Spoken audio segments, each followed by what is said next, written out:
Fun fact, I learned rock and rolls before I learned how to drop in.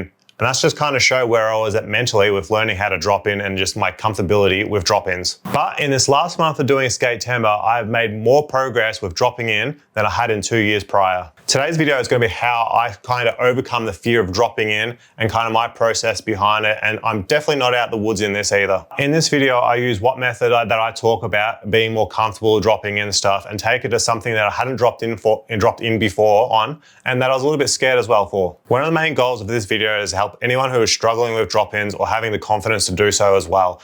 Like personally, I've grown a little bit and I'm definitely not out in the woods, but I always was that skater that would stand at the bottom of the quarter pipes in skate parks because I was too scared about that. And I feel like I've made that progress where I can go up there and drop in and start my lines now. So the first step is to find something you can drop in no matter what the size is. You can even start on a bank, but the main thing is just to do it over and over and over again until you know it off by heart. Do the baby one until you can just do it. Maybe switch, maybe not, because these ones were not great, but you're really trying to focus on your technique and being comfortable with this. Because once you got that dialed in your technique and you can really trust yourself, in theory, you should be able to take that anywhere and just drop in. Maybe not bowls, because that's a different story, but it is just a confidence thing. Though in saying that, I drop in on this little one so much, and even the small one at Knox, but it took me 2 years to even try to drop in on this bigger one. The secret sauce is really just consistency, showing up, repetitions, and really just trusting in your technique. Personally, I have a system while dropping in. Maybe it's because I'm older and I have a little bit more fear, unlike kids. I like to make sure I have some heel on the deck. That's really for me to stop sliding around and making sure that I know that I'm grounded.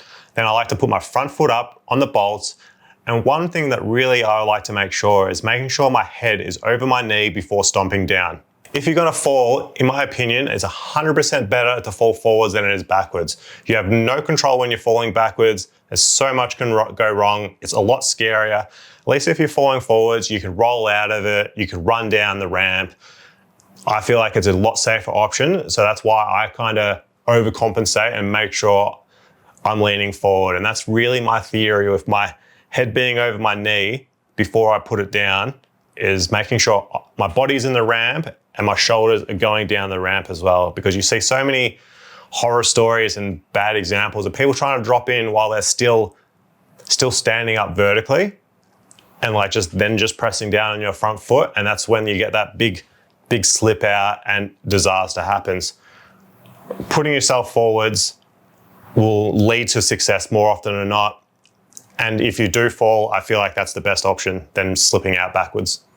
But before even getting to this point, if I'm unsure on the ramp, I'll do a few kick turns to gauge what the ramp feels like. And if I'm feeling a little spicy too, I'll do an axle stall drop in. This can be scary for some, but it does put you into the ramp easier than trying to like drop in. I guess the last real thing that really helps me tick off all my mental check boxes and just make me go is a 3-2-1 go method. And that's something I do for 90% of my drop-ins. Once my front foot is up there, I start counting. There is no going back. It helps me because in my theory, if I just do what I can do, I'll be fine. And it's just about getting over that mental barrier.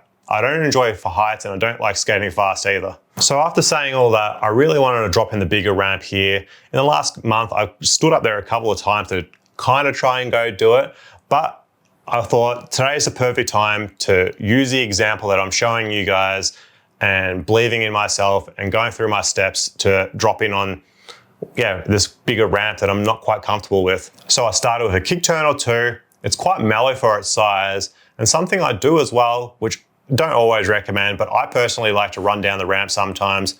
It's just so I know the feeling of going down it and showing myself it's not that bad.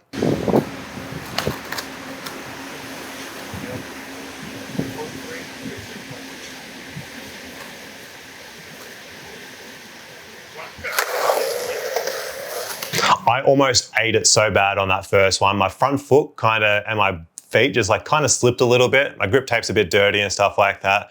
But if you actually hear my heart when I was doing that or when I came out of it. But you know what they say, two to make it true. So I went back up there and I ended up doing a few more. And as time goes on, it gets easier and easier. So again, with the repetition thing, you're not comfortable. When you're comfortable on doing something or you do something for the first time, for me personally, I always forget just to do it again. So repetition, repetition, repetition. And I got a few extra ones and I got a few that was like a lot more controlled than the first one. Then I wanted to do it into the actual like half pipe, mini ramp kind of setup here, but doing it into something else is like a little bit scary for me because I gotta, or yeah, just for me in general, because I gotta go up again the other side. So I wasn't quite sure and I was a little bit nervous. So I did the one next to it and then that was quite easy. Did that first try, no complaints there, nice and easy. And like, that's the thing, when you're not sure on doing something, just take it back a step, do the back step a couple of times and then go up to it.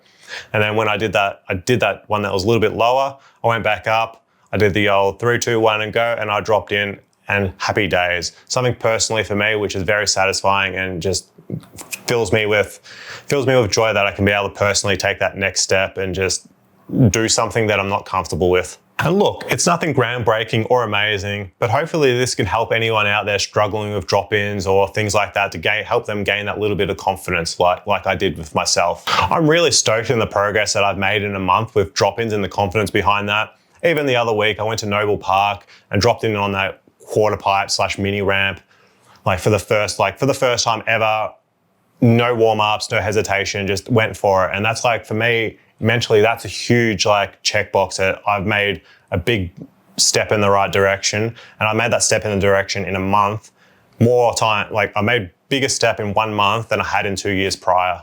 And this is just really a mix of, I think, from just showing up regularly and it's like pushing myself a little bit and believing in the skills that like the toolbox or the skills in my toolbox that I have. And if you don't have the tools in your toolbox, that's where you just keep taking it back and start small. Like I started small, I'm still starting small. It's not big, it's not amazing, like I said, but for me, it fills me with self-gratification and just, I can visually see the progression. And also something that I kind of like, I don't do personally, and that's ask people at the skate park. If you see other better skaters than you, because you know what they say surround yourself with better skaters than yourself to try and progress. And if you see someone out there, ask them maybe, see how they go. Recently, I've been getting people come up to ask me questions and stuff like that. And admittedly, I'm not the best skater. Technically, I might not be able to help you and stuff like that because my mind's sharper than my skills. And I'm more than happy to pass on any knowledge that I've come across or learnt with my research and stuff over the years.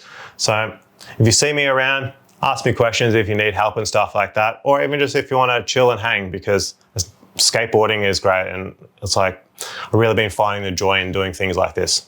But this is the end of the video, end of the rambling and stuff like that. But if it helped you, I really hope so. But if you watch it this far, I really appreciate that too. And until the next video, guys, I hope you go well, keep killing it. Tag me in your drop-ins, send me a message if you need to on social media, and I'll catch you in another video soon.